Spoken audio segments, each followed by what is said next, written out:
Saudara, di tengah perjalanan, seorang penumpang melihat keberadaan ular sanca di dalam sebuah angkutan umum saat melaju di kawasan Cakung, Pulau Gebang, Jakarta Timur.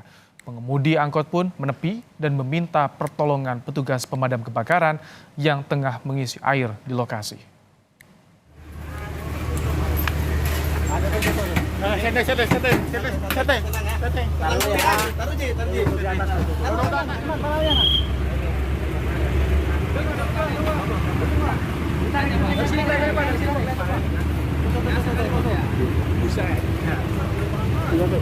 Buset, gede banget.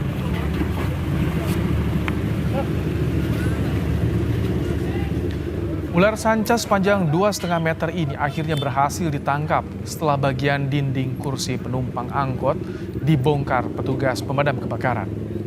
Ruang yang sempit dan ular yang sempat melawan jadi kendala.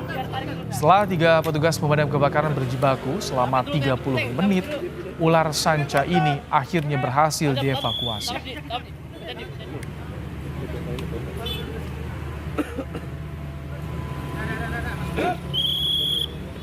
Berhasil menangkap seekor ular sanca yang berada di angkot Gunung A.